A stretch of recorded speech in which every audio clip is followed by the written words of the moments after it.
Sveiki, tai šiandien kalbuosi su Mykolu Karpečiumi, Kenamo bendraįkūrėju, vienu ryškiausių Lietuvos jaunosios kartos Lietuvos verslininku, kurio verslas pritraukia daugiau nei 1 milijoną eurų investiciją. Tai Mykolai, gal galėtumėte trumpai pas save pristatyti? Taip kaip pristatymą, tai taip ir galiu pristatyti. Geras. Par to, kad daug visokių kitų dalykų dar teko daryti, bet dabar matyt žinomesnis yra šis. Ja. Mykolai, o kodėl vieni verslininkai pritraukia milijonus, o kitiem nepavyksta jų pritraukti? Geras klausimas šiaip. Labai daug, aš manau, visokių gali būti priežasčių. Tai natūralu, tai yra verslo idėja, ar ne, kaip tu save pats pristatai ir ką darai, bet dienos pabaigoje nepavyksta dalykų padaryti dėl to, nes mes pasiduodam anksčiau laiko. Ne? Tai jeigu mes visgi nusprendžiam, kad gana, ne, tai tas gana dažniausiai ir būna per anksti, ne? Kaip žinia, tai dėl to dalykų nepavyksta padaryti tik tai tuo atveju, man atrodo, jeigu mes kažkaip tai pasakom, kad viskas, ne? O tie žmonės, kurie net ir tos sunkiausios etapus praeina, kaip žiūrės, jie vis tiek galiausiai padaro savo. Tai vat kažkoks toks būtų matyti atsakymas. O kas buvo sunkiau, gauti daugiau nei 1 milijoną eurų investiciją ar ją pateisinti, įrodyti? Tai abu, manau. Vat kai gavote pinigus, turėjote įrodyti, ne? Ar juos gauti buvo sunkiau, ar įrodyti? Ne, tai įrodyti nieko nemanau, kad reikia. Čia kažkaip labai, čia savo nebent reikia įrodyti, ne, tu tik prieš save, gali save tik teisti, ne, tokiu atveju. Tai čia toks yra dalykas, bet tai faktas, kad daugiau atsakomybės yra natūralu, nes jis leidžia kažkokį naują žmogų, ar ne, tas žmogus duoda savo pinigus, tai pasitikė. Tai čia vienareikšmiškai faktas yra, bet koks investuotojas, kuris prisijungia, turės kažkokią tai šitoje vietoje, kontrolės, ne, kurios galbūt jis pats nesupranta, kad jis turi. Tai va, nes jis tiesiog užima labai nemažą dalį tavo galvoje kažkokios tai vietos, ne? Tai čia irgi tokios pamokos, man atrodo, yra kiekvieno founderio, bet šiaip bendrai tai nežinau, nepateisina. Tai yra mūsų kelias, kuriuo mes einame, mes svarbiausia, kad patys tikim to, ką darom, ne, o ten visą kitą aš tikiu, kad susidėlios. Ir dėliojasi po truputį. Tai. O ar Kenamo šiandien jau yra pelningas verslas? Nu, ar jau gali iš jo gerai uždirbti? Ne, negalim dar kol kas. Mes esam, vadinamas, yra toks cash flow positive, ar ne, tai mes esam toj prizmėj dabar. Mes ir gal nesiekiam būti pelningais dar, nes dar esam per mažoje stadijoje. O ko jūs siekit? Augti dabar tikslas. Kuo greičiau augti, kuo daugiau regionų atsidaryti ir per 30 metų mes turim tikslą būti milijardo įmonė, ar ne? Tai va to. Vertė, ne? Jo, taip. Tai kol kas pelnas nėra dar didelis, ne? Ir nėra, jis net nėra didelis, jo nėra kol kas pelna. Ne. Tai į minusą einat? Mes ne tiek kiek į minusą, kiek mes esam, čia labai reiktų gal aiškinti, kas yra tas cash flow positive per šitą prizę, bet iš esmės mums kol kas, mes dabar daromės nuo raundą investicinį, ar ne, šią akimirką, bet mes daromės ne dėl to, kad mes ten labai minusuojam ar burinam, bet dėl to, kad tiesiog mes matom, kad jau augam ir esam geram augimo kely ir mūsų tikslas nėra būti pelningais dabar, kol tu augi. Tai tarsi, kai tu užaugi tam tikrą lygą, tada jau tu gali būti pelningu, bet dabar dar nėra tikslo. O kuo Kenamo šiandien labiausiai išsiskiria rinkui? Vat jūs kažką darot kitaip negu ten kiti, pavyzdžiui. Tai mūsų gėrimas yra kardinaliai kitoks kaip produktas. O koks jis yra? Tai mes turim daugiausiai gerų bakterijų kultūrų turinti gėrimą pasaulyje. Tai jis to ir skiriasi iš esmės nuo visų, absoliučiai. Tai nieko panašaus rinkų šiuo metu nėra ir niekas nieko panašaus negali pasiūlyti. Jo. O, vat, kas jums pačiam davė didžiausius rezultatus? Buvo kažkoks momentas, nuo kurio pinigai atėjo didesni ir šiaip rezultatas pagerėjo?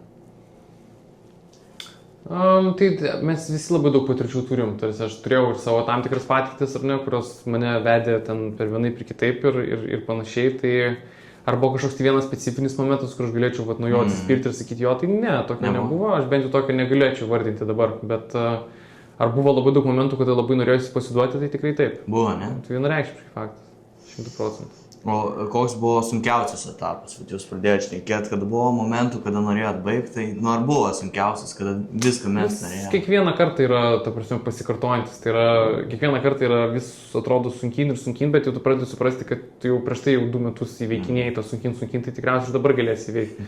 Kažkuo metu tiesiog vyksta persilaužimas, kur tu supranti, kad problemos, kurias tu patiri, nėra didesnės negu tu pats. Ir visi dalykai, kurie nutinka tik tai dėl to ir tik tai tau, dėl to, kad tu galėsi juos išspręsti. Tai su tokiu požiūriu aš dabar stengiuosi eiti tą visą nūdieną kasdienybę ir ten, jeigu pasitaiko kažkas, kur atrodo, o dieve ir vėl, ar čia neįmanoma, tai kaip tik įmanoma, tarsi tame ir tikslas ir yra, nes įmanoma. Kitą kartą kitas pats panašus dalykas sutinka, supranti, kad jeigu praėjai 3 kartus, tai ir 4 gali praeiti. No.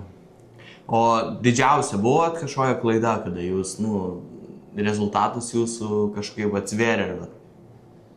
Ką turime didžiausia? Apskritai klaida versle? Jo, apskritai, kada jūs buvot vos žlugimo riba, ties žlugimo riba. Tai labai, aš nežinau, tokių, kad jau žlugimo buvo, visą laiką yra, atrodo, iš emocijos atrodo daug baisiau negu iš tikrųjų yra. Ne? Kai pradėti, tada jau praeina emocijos ir pradėti žiūrėti, tai matai, kad ten realiai galima praspręsti ir spręsti tos dalykus, tai nėra gal ten antiek baisu, bet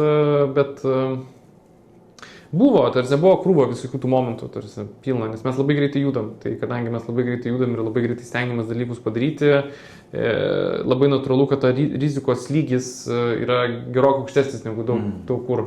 Tai kažkaip atėjo, bet tikrai taip, jo.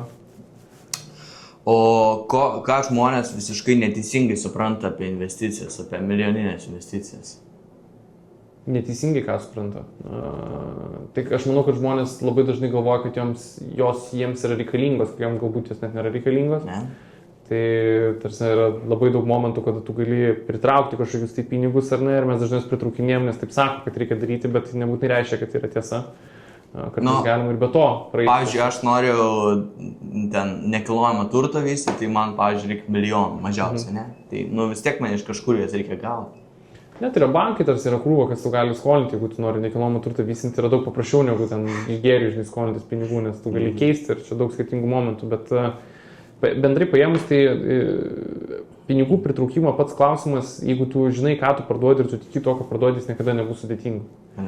Jis gali užtrukti, kol žmonės gal patikės tą idėją, bet čia vėlgi mes atsispiriam į tą patį, kad jeigu tu pats netiki, tą pats ir nepritrauksi. Tai mums užtruko tikriausiai, kol mes ten su kito tado ir taip toliau dėjom, tai čia vienareikšmiškai faktas, bet mes niekada nepasidavėm, žinom, kad tiesiog skaičiai auga, viskas auga. Tai... O tadas milijoną jau paskolino? Jis investavo. Tai reiškia, kad jūs neturite grąžinti? Tai prasme, ne paskolino, investavo? Ne? Taip, investavo, taip. O ar kuo daugiau investicijų, to reiškia, tuo mažiau laisvės? Aš manau, labai viskas priklauso nuo to, kas investuoja ir kodėl investuoja. Tai mūsų atveju ne tadas yra visiškai, mes čilta, kiek tai galima visais klausimais bendravimo, visą ką nėra ten kažkokios tai kontrolės ar dalykų, bent jau aš to tikrai nepastebiu, tai nepasakysiu. Bet būna, kad žmogus investuoja ir už nugarą stovi, laukia, nori matyti. Tai tokių investuotojų yra, aš manau, taip, tikrai. Sunkus tokiais dirbti, ne? Aš nesu tokiais dirbęs, negaliu pasakyti, nesu turėjęs tokių investuotojų, taip, bet tikiu, kad tikriausiai sudėtinga būtų jo. O mitas ar ne, norint pritraukti milijoninę investiciją, užtenka geros idėjos? Ne mitas, tai užtenka geros idėjos, taip. Tai patikė idėją ir tuos ten kelis lemus gauti nėra sudėtinga, ne? Ne, tai čia yra kitas klausimas. Tu klausi, ar galima gauti, sakau, kad galima gauti, ar sudėtinga, ar ne, tai gal ir sudėtinga, čia depends, bet labai priklauso. Ten kokių Jungtinėse Amerikos valstijose gyvena, manau, kad yra daug lengviau negu ten Europoje, pavyzdžiui. Jeigu mes kalbam apie dirbtinio intelekto idėjas, visokios, tai 100% yra nesudėtingas dalykas. Dabar žmonės su skaidriam ten keliom pasitraukia ir daug daugiau tų pinigų. Viskas šiaip iš esmės priklauso nuo to, kiek pats to projekto kuriejas turi patirties. Ar jo tas tvekas yra pilnas, ne, dalykų, ar jis prieš tai yra, pavyzdžiui, sėkmingų projektų padaręs. Tada tokie žmonės jų visuotai net nekvestionuoja, tiesiog duoda ir viskas. Bet jūs prieš tą veiklą veikėt kažką, dirbot, ar jūs... Taip, aš turėjau marketingo agentūrą nemažą, turėjau... Tai praktika buvo, ne? Taip. Bet be praktikos sunku pritraukti tokius būtų. Manau, kad taip. O kokia savybė jums davė didžiausias rezultatus? Ar kad būti sėkmingu reikia būti aštrių ir agresyvių? Nes aš girdėjęs, kad būtų sėkmingų, nežinau, verslininkų, investuotojų, reikia labai aštriai ir agresyviai verslėti, be nenuolankaut nieko.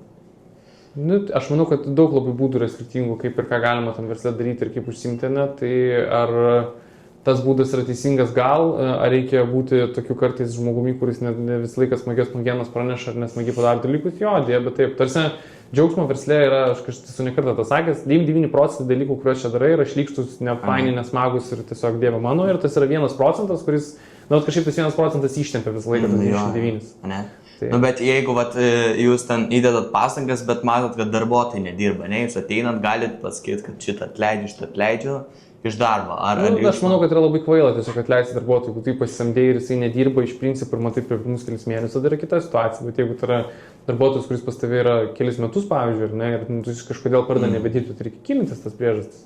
Reikia suvokti tą prasme. Numesti žmonės, tai yra... Bet iš karto ateiti ir atleisti nėra geras sprendimas, ne?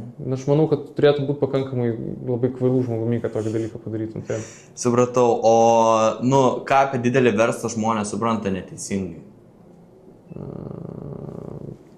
Aš manau, kad daugelis, tai didžiausia problema arba klaida yra tai, kad žmonės, manau, masto, jog verslui didėjant mažėja problemų kiekis, ne, dėl to, kad atsiranda daugiau žmonių, daug kas gali suvaldyti, nors yra atvirkščiai. Tarsi problemos jos eksponentiškai didėja kartu su tavo verslo augimu. Tai tarsi nebus taip, kad bus lengviau, bus tik tai sunkiau. Ne, tai jeigu galvoji, kad sukursi verslas, ras pinigų, prasidės lengvas gyvenimas, tai ne visai taip. Jeigu tu toliau tą verslą vysis ir auginsi, tada ne.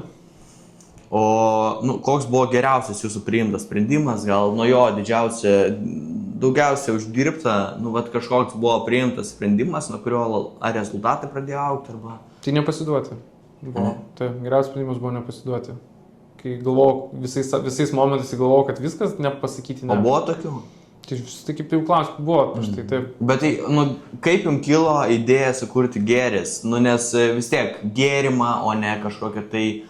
vis tiek čia tokia reta niša, sakyčiau, sukurti gėrimą. Sudėtingai yra, tai reikia ir cheminių žinių žinot, vis tiek. Gėrimas tai ne kavinė atidaryti. Čia klausimas dar ką sunkiau, aš kadangi ir tą esu turėjęs, tai čia dar reiktų padiskutuoti, bet tai kilo iš mano paties, aš pats turėjau problemų visokių su žarnynu, ar ne, daug visokių turėjau problemų su pilvo pūtimu ir panašiai, ir tiesiog bandžiau surasti produktą, kuris man būtų tinkamas ir neradau nei vieno, tai dėl to kilo mintis sukurti ir tiesiog natūralu, kadangi vos ne kas trečias žmogus turi tokią problemą su žarnynu ar ne kažkokią, tai kad galbūt tai galėtų tikti ir kitiems. Tai toks. O, ir koks būtų vienas patarimas žmogui, kuris nori pasiekti daugiau negu vidurkis? O kas yra vidurkis? Vidurkis yra, kai sunkiai suduri galą su galu, dirbi, aš manau, kad pagal atlyginimą, gauni savo atlyginimą, neturi finansinės laisvės, tai aš manau, kad čia yra tas aukščiau negu vidurkis, kad gali sau leisti viską, ko nori, tai turi visišką finansinę laisvę. Aš nesutinku su to, kad tu sakai visiškai ne, nes pinigai yra labai mažas objektas laimiai, ir čia yra, manau, didžiausia klaida ir matyti yra didžiausia jaunimo klaida ir aš labai viliuosi, kad čia jeigu nors vienas žmogus išgirs, kad nereikia galvoti per prizmę, kaip uždirbti ir nereikia sieti gyvenimo kokybės uždirbamų pinigų kiekį. Suprantu, kad tai yra šiaip logiška, nes yra daiktai, yra namai, yra automobiliai, yra visakas, kas komfortas. Už meilę mokesčių nesumokės. Labai priklauso. Tai jeigu turėsi santuoką ir būsi nepasirašęs ir įsiskirsi, tai patikėk manim sumokės, tai kiek niekad nesumokėjai. Bet vedybinės sutartys neturi būti. Čia dar kiti klausimai, čia aš labiau šaržuoju, bet aš linkstu, kad nereikia identifikuoti ir save sieti su pinigais. Tiesiog nereikia to daryti. Ir nereikia to daryti dėl to, nes pinigai yra trumpalaikis dalykas, jie ateina ir išeina dažniausiai pas kiekvieną žmogų. Kiekvienas žmogus, bent jau kurie žinau, praeina tą etapą, kuris užsidirba ir daug ką labai pralūzina ir reikia tada iš naujo kartoti, nes tiesiog tos edukacijos trūksta, bet fundamentaliai tai yra daug gražesnių ir fainesnių dalykų. Žmonės yra prioritetas, draugai yra prioritetas, šeima yra prioritetas, sveikata yra prioritetas. Bet jūs jaučiate savo, turite finansinę laisvę? Ar galite mano išlaidos per mėnesį yra nesvietiškai mažos, ta prasme, man nieko nereikia iš vis, absoliučiai, ir tiek. Bet galėtumėte nusipirkti automobilį, kurio norite dabar? Aš kaip ir sakau, man nieko, ta prasme, man nereikia jokių kažkokių tai nei daiktų, nei kitų dalykų, man čia iš vis yra apie nieką klausimas šiuo atveju, man neturi jokios. Į verslą dabar? Visiškai yra visas fokusas į verslą, taip. Dėkui, kad jūs sutikote filmuotis, man labai įdomu buvo ir manau, kad vertinga. Taip, malonu.